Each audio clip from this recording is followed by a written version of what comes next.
Hey there, StarCraft fans! It's Falcon Paladin coming at ya with yet another edition of StarCraft 2 Legacy of the Void. Today, gonna be another 2v2 Minrick Madness sent to me by BillNye and MACHINEBerg. Top left of Rohana, we have Team Enemy. It is Kaotan, a red Zerg player. Woo! Look at this camera movement. And his teammate, the blue Protoss, it is DrexBanner. In the south, our heroes, it is BillNye and his teammate, Protoss player MACHINEBerg. They send me replays because one of them is a patron of mine at tier 3, out at patreon.com/Falcon Paladin. It is a good place to be if you want to support StarCraft for Falcon Paladin. It's $1 a month at tier 1, which is pretty darn cheap, in my opinion. I'm under the Founders plan on Patreon, which just means I signed up back in 2015. And I have a great deal. They take like, I don't know, 2 or 3% of your donation. That's it.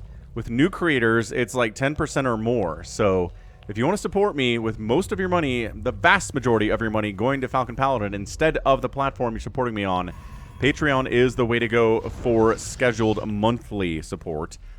And PayPal and Venmo are the other places to support me. Falcon Paladin at gmail.com on PayPal and simply at Falcon Paladin on Venmo. So if you want to support me, a one-time donation, don't have to worry about a monthly recurring thing. Lots of stuff are monthly and recurring these days. Lots of payments, man. So if you're sick of that, one time is the way to go. So we got ourselves a hatch first here from Kaotan. And it looks like DrexBanner here is a gate expander. Good scouting here from our guy MACHINEBerg. He does like making DTs, and from a previous 2v2 that they sent me and I cast, I want to say 2 months ago, I've seen something that I've never seen before. There were tanks set up, right?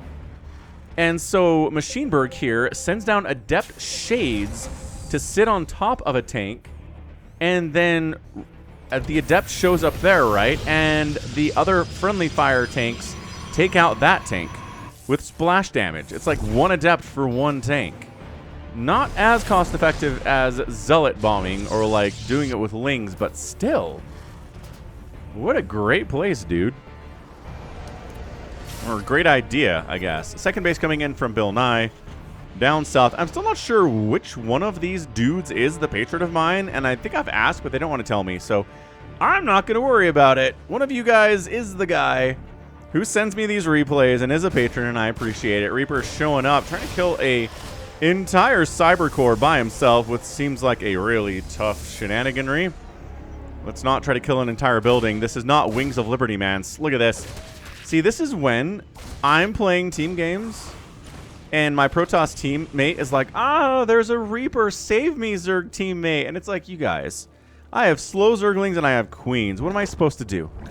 On creep, sure, look, Lings are faster than Reapers, but look, off creep, the Reaper's faster now. So get an Adept, get a Stalker. Please don't skip some basic defender when there's a Terran on the other side, and we won't have to have this problem. And most of the time, it's not a problem. This Reaper is really jukey. He doesn't have any kills, but that's okay. He'll be fine. I mean, by that I mean he's getting chased by Speedlings now, so that's not great. This Adept Shade is pretty fast too, man. Oh my gosh, he's alive. 1 hit point. No! He needed to find somewhere to hop up. A lot of Lings out here from Kaotan. But we're walled up. We're ready to go against Zerglings. We got a bunker. We are making a Stalker to try to handle this too. And just seeing it. I mean, there's a Marine inside that bunker. I honestly think you can probably break through it with these Lings. Attack the racks, attack the bunker, attack the gate. You're going to get through. But he just falls back. I mean, look, that's probably the smart thing. There's a decent chance you're going to lose all those Lings and not actually break through. Especially if Repair comes into play, and trying to kill an entire gateway with 1,000 hit points with unupgraded Lings, other than speed, is tough. Is that a Spire I see? Kaotan! You're building a Spire on Rohana, a 2v2 map. Let's go. Very brave. I am not brave enough to make Mutalisks in team games, because if there's a Protoss on the other team, they just make like 100 Phoenix, and all of my Mutos are worthless. And if there's a Terran on the other side, then they just build a bunch of Widow Mines or Marines or Thors or, you know, missile turrets, and suddenly my Mutos can't do anything either. It's bad. So a little bit of push here from DrexBanner all by himself. I mean, killing these rocks is a good way to get inside the base down here on Rohana.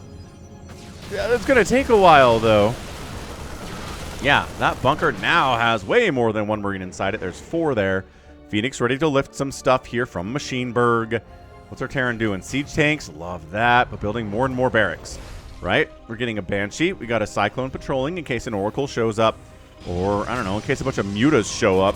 Cyclone's surprisingly good against Mutalisks, as it turns out. Now, +1 air weapons coming in from Kaotan. It's a 2-hatch Muta build with +1 flyer attack. This guy is a Brood War player. He's someone that has played a lot of Brood War in his time. I feel like we're a little bit loud here. A lot of Brood War in his time, because 2-hatch Muta with a +1 attack is a Brood War build, sir. I'm just saying it is. DrexBanner's got a 3rd Nexus before the Zerg player. The only Zerg player here is on a 3rd. So this is how you play it, right? You go 2-hatch into Mutas. Oh, look at these Phoenix. Remember when I was like, you know what counters Mutas is Phoenix? Hey, look, a bunch of Phoenix. Oh my gosh, the economy death here is brutal from DrexBanner.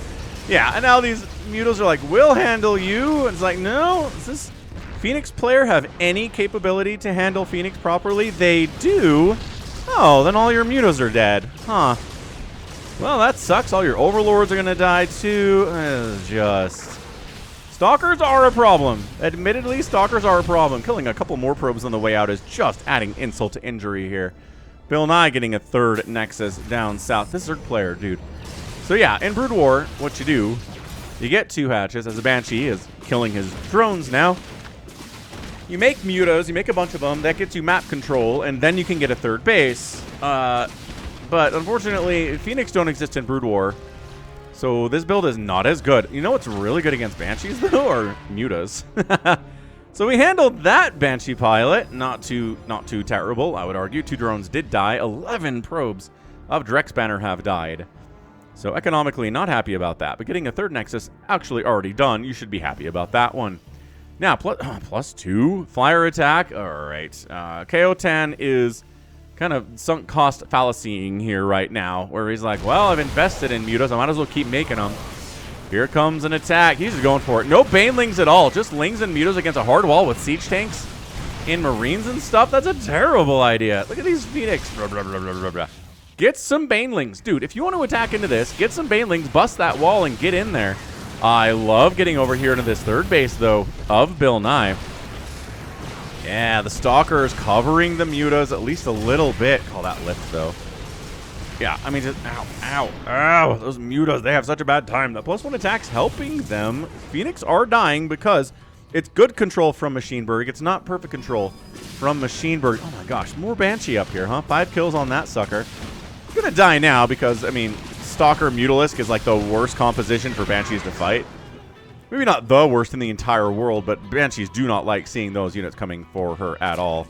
Corruptor is probably worse. They hit harder. Although, I don't know. You die just as fast to a Muta as you do a Corruptor, I imagine. Because Corruptors do bonus versus light. Or, sorry, bonus versus armored stuff, and Banshees are not armored, so they don't take that bonus. They're mechanical anyway. They're not light, nor are they armored. So, they don't take bonus from Mutalisks either. Now, MACHINEBerg getting a 3rd Nexus down the left side. Zerg players finally getting a 3rd hatch at 8:30. Late. It is so late for a 3rd base, Kaotan. Again, I know you're probably a Brood War player. I can feel it in my bones. That's what you are. Your injects are not happening because there are no queens for injecting in Brood War. Your 3rd base is late. All you're making are Lings and Mutas, which are Brood War units. You're not making Banelings. You're not making Roaches or Ravagers. The fact that you have Queens at all is actually kind of weird based on everything else you're doing in this game. Maybe he's doing like a Brood War challenge. Anyway, huge engagement here. But once again, the Mutas can't really do much. And that Stalker can sort of handle the Phoenix and the Stalkers on the ground. The Mutas are handling the Stalkers on the ground, though. That's pretty good. Here we go. Finally, BillNye is up and cranking. He's got Marines, Marauders, Cyclones, Siege Tanks. Stalkers don't want anything to do with that. Neither do these Mutalisks. He's building more and more. Oh, he injected. Look at him inject. He has no, but I mean, still no queen at this base. He's building one. He's building one. There's not a queen at the natural. He's like, oh, you're right, Falcon. I should get a queen at my natural. What was I thinking? I don't know, but nothing smart. Oh, more probes dying. This Phoenix harass is crazy annoying. Getting out of there. We'll just call it a day. Let's not get greedy. Let's not overextend. Let's not kill too many workers and wait to die when the stalkers arrive. Hey, look, the stalkers have arrived, but if they're out here, that means they're not in here. Dude, not a single cannon here for Drex. So this, I don't know why he's recalling out. He could have swung back in. Maybe fought these mutas without the stalkers doing much. They feel like they were trapped in here. Maybe he felt like they were trapped in here. So BillNye and MACHINEBerg combined are about a 270 supply army. The enemies at about 210. And Zerg player just now getting a third base is not ideal. Also, Zerg player not making things like banelings is not ideal. Look at what we've got down here from BillNye. Look at this. Look at that. Marines, banelings. Marauders, not so much. But the Marines, yes. If it was just Marauders, then sure, Mutaling can handle this. Oh, another big engagement here. Once again, the Mutas don't want to fight because the Phoenix are here. All 4 players fighting in the same location in a 2v2 is always fun. We don't get it a lot. Sometimes players like to move out on their own, which is not recommended in 2v2s. You can kind of get away with it more in 3v3s and 4v4s, but in 2v2s, man, if you move out on your own, you're probably just going to get jumped on and killed. Or an attack's going to show up and you're not there to help defend and then you die. That can still happen in 3v3s and 4v4s, but less so. Because you got more people to cover for you in the higher numbered situation of teams. He's getting a Carapace upgrade for his mutas. This guy, like seriously though, a couple Widow Mines sprinkled around the map here by BillNye would be awesome. Phoenix. Actually kind of have to... Never mind. I was like, that number of Phoenix has to micro. This group, not so much. Not so much. Marine Marauder charging in. Plus, we've got a Banshee attacking a Warp Gate. I guess we're microing somewhere else right now. That's what Mid-Rank Madness is all about. Y'all, some Corruptors here now to help defend. Again, Banelings would be good, but there's not a lot of Marines left here, and the Marauders are not having a good time with this. The Phoenix will fight. He's lifting and then not lifting anymore. You can fight Corruptors with Phoenix if you have enough of them. MACHINEBerg getting a 4th base behind all of this. Is this Banshee still? 16 kills? Goodness gravy. Whoa. How's the worker count down here? 38. The smallest amount of workers by far in the game here. Extended Thermal Lance on the way. Void Rays coming in here too on that production tab. So Colossus being added into the mix from DrexBanner, which to me sounds like a superhero alter ego name. Mild mannered DrexBanner works as an electrician in the city of Metropolis, but by night he is Drex the Slayer. I guess you can't really use your name as your superhero name, can you? Ooh, Archon Splash. Ooh. Yeah, Archon Splash against clumped up mutas. Even Brood War players know what that's all about.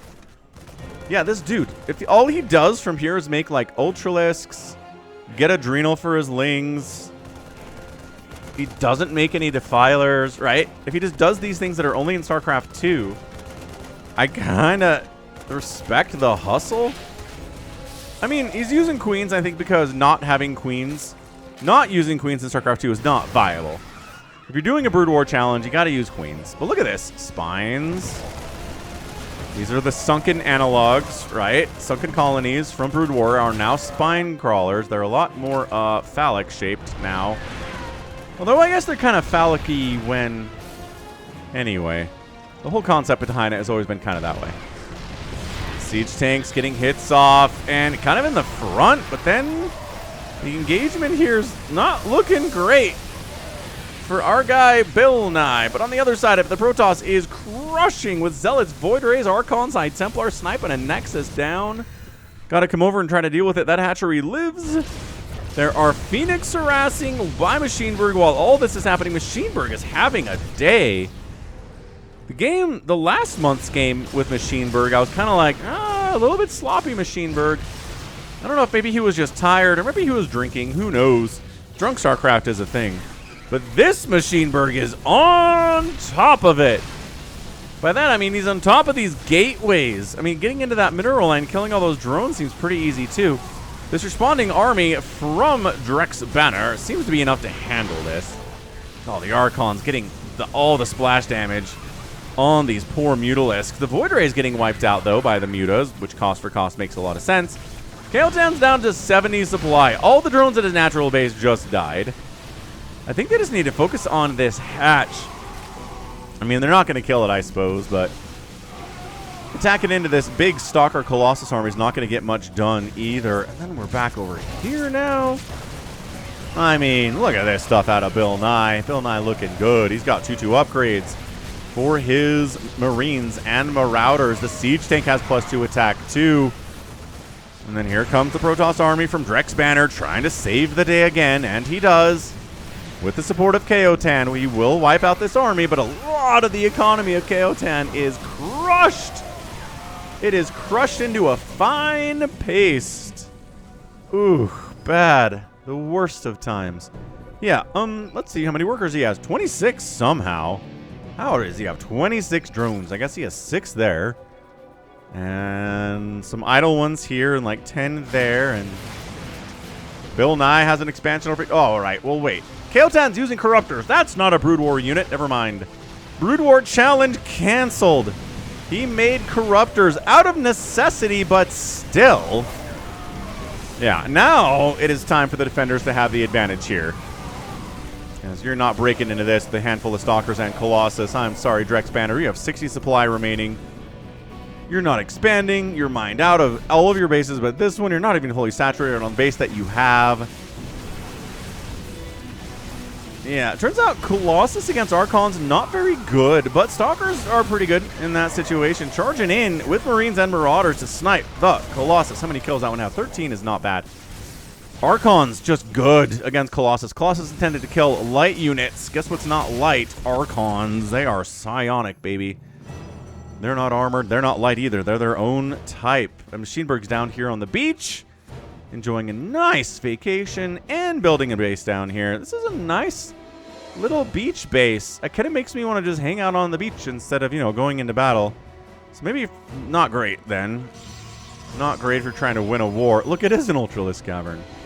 I knew he would make an Ultralisk Cavern. He's like, okay, for necessity, I need to build Queens. For necessity, for macro, I need to build Corruptors because it's too many Phoenix. But other than that, I'm Brood Warring this thing. It's Lings, it's Mutas, it's Ultralisks. He doesn't have Chitinous Plating, which is a problem for my StarCraft 2 Zergs and my Brood War Zergs, guys. They forget about Adrenal, and it drives me nuts. Tectonic Destabilizers on the way from MACHINEBerg and some Tempests to go with them. Storming up. Okay, the Archons are like, yeah, Mutalisks, you want some of this smoke, guys? You really into this? The answer was no. I mean, numbers-wise, this is over. It's a maxed out BillNye and MACHINEBerg versus 31 and 47 supply of whatever Kaotan and Drex are doing, and that's a GG! Yeah! BillNye and MACHINEBerg are our winners. Whew! Are our winners in, what, 18 minutes? An 18-minute little 2v2 mid-rank madness game there. Excellent job there. And I swear Kaotan is doing a Brood War challenge. I swear. I think I want to try that myself sometime. I think it would be fun. Yeah, just Archons to counter the Mutalisks. Charge lots all over the place. We've got Void Rays. We've got High Templar casting Storms. Nice little beach base down here. Great job expanding by MACHINEBerg. He was so much more crisp today than the one from last month. But hey, it can't be perfect all the time, right? Cannot. Resources lost, say. Combination of 37,000 resources lost for BillNye and MACHINEBerg, and a full 44,000 resources lost, woof, by Kaotan and DrexBanner. 200 Lings, 74 Mutas. I just don't think they paid for themselves at all. I don't think they did. I don't think they ever will. So, GG. Really, really, really fun stuff. All right. Well, really, really fantastic showing there from BillNye and MACHINEBerg. Again, I love these guys. They're very fun. Kaotan is the most interesting player in this game. I know he lost, but again, no banelings, no ravagers, no roaches, no infestors, no defilers. Defilers. Oh no. Did I say defilers? I might have done vipers. My Brood War and StarCraft brains, when they start to overlap in a cast, it gets bad. So I think I said defilers earlier, but I meant vipers and infestors, but you know what I meant. Anywho, that's a GG. Just great macro. I mean, didn't really do anything fancy at all. Did BillNye. It's Marines, Marauders, it's Siege Tanks. Maybe some Cyclones early. A couple Medivacs for healing are nice too. A little bit of Banshee harass, but this is the core of the Terran experience and has been for a long time. And then Archons are good if your enemy's making mutos. Charge lots are always good too. And then Storm for everything. So good little compositional choices here. Excellent stuff. No bases died for BillNye or MACHINEBerg. A couple Nexuses went down for Team Enemy here. And a hatchery for Kaotan. So good game. Can't win them all if you are the enemy, but you can win them all if you're BillNye and MACHINEBerg, I guess. Anyway, GG. And that's going to be it from me. This has been Falcon Paladin coming at you with yet another edition of StarCraft 2 Legacy of the Void. Go ahead, hit that like button, hit that subscribe. If you like what you saw and what you heard today, you can also catch me on Twitter, Facebook, Patreon, Twitch, Instagram, TikTok, Blue Sky. And that's it. All the social media platforms, Falcon's there. Check me out. Go follow. And until next time, as always, thanks for hanging out, and you take care of yourself.